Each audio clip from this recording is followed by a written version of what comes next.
Au cours de cette année exceptionnellement chargée en conflit, des millions de civils ont été tués et 15 millions de personnes ont été déplacées, ce qui constitue probablement le plus grand nombre de réfugiés depuis la Seconde Guerre mondiale, selon Amnesty International. L'ONG dénonce l'inopérance et l'absence de réponse scandaleuse de l'ONU et fustige les membres permanents du Conseil de sécurité qui font un usage abusif du droit de veto au profit de leurs intérêts géostratégiques. Le rapport publié hier passe en revue l'état des droits de l'homme dans 160 pays et recense des exactions dans 35 d'entre eux par des groupes armés comme le groupe État islamique ou Boko Haram. Parmi les pays cités par le rapport, Israël et son opération Bordure protectrice qui a tué plus de 2000 Gazaouis, dont plus de 500 enfants.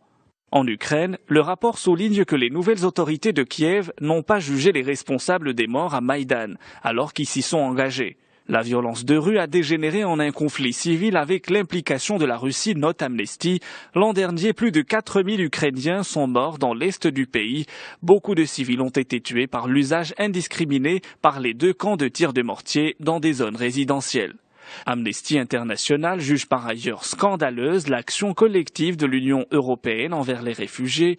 L'organisation évalue à 3400 les réfugiés ayant perdu la vie en Méditerranée l'année dernière et accuse l'Europe d'avoir seulement accepté quelques milliers de Syriens alors qu'ils sont des millions de réfugiés. Cela les pousse à traverser la mer Méditerranée faute de voies migratoires légales.